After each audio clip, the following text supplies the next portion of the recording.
ഇന്ന് ഹർത്താലായിരുന്നു. ഇനി എന്നാണ് ഹർത്താൽ? അതവിടെ നിൽക്കട്ടെ, നമുക്ക് ഹർത്താലിന്റെ ചരിത്രം നോക്കാം.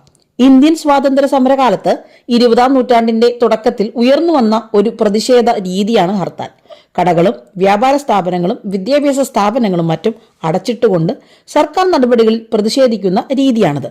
മഹാത്മാഗാന്ധിയാണ് ഹർത്താൽ എന്ന ആശയം സ്വാതന്ത്ര്യ സമരത്തിൽ ജനങ്ങളെ സംഘടിപ്പിക്കുന്നതിനായി ആദ്യമായി ഉപയോഗിച്ചത്. ഇനി കേരളത്തിൽ എന്നാണ് ആദ്യത്തെ ഹർത്താൽ ഉണ്ടായതെന്ന് നോക്കാം. 1919 ഏപ്രിൽ 6-നാണ് ആദ്യമായി കേരളത്തിൽ ഹർത്താൽ നടന്നത്. ബ്രിട്ടീഷ് ഭരണകൂടം കൊണ്ടുവന്ന റൗലറ്റ് ആക്ടിനെതിരെയുള്ള പ്രതിഷേധത്തിന്റെ ഭാഗമായി മഹാത്മാഗാന്ധി രാജ്യമൊട്ടാകെ ആഹ്വാനം ചെയ്ത ഹർത്താലിന്റെ ഭാഗമായിരുന്നു ഇത്. 2005 മുതൽ 2018 വരെ ഹർത്താലിന്റെ കാര്യത്തിൽ കേരളത്തിന് ഒരു സമ്പൽ സമൃദ്ധ കാലഘട്ടമുണ്ട്. ഈ കാലഘട്ടത്തിലുണ്ടായ ഹർത്താലിന്റെ കണക്ക് 1000 കവിഞ്ഞിരുന്നു. 2019 സഹികെട്ട് ഹൈക്കോടതി ഇടപെട്ടു. മുൻകൂർ നോട്ടീസ് നൽകണം, നാശനഷ്ടങ്ങൾക്ക് സംഘാടകർ തന്നെ ഉത്തരവാദികളാകും തുടങ്ങിയ ഉത്തരവുകൾ ഹൈക്കോടതി ഇറക്കി. അങ്ങനെ കുത്തനെ അങ്ങ് കുറഞ്ഞു ഹർത്താലുകളുടെ എണ്ണം. കൂടാതെ സേ നോ ടു ഹർത്താൽ പ്രസ്ഥാനങ്ങൾ ഹർത്താൽ വിരുദ്ധ ബോധവൽക്കരണത്തിൽ വലിയ പങ്കും വഹിച്ചു.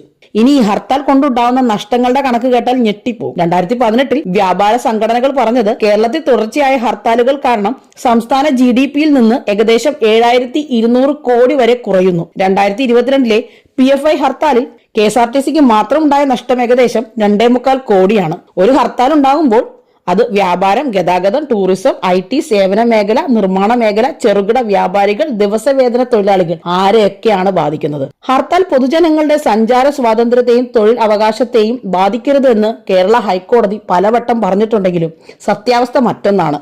ഭാഗികമായോ പൂർണ്ണമായോ ഇത് ഇന്നും സാധാരണ ജനങ്ങളെ ബാധിച്ചുകൊണ്ടേയിരിക്കുന്നു.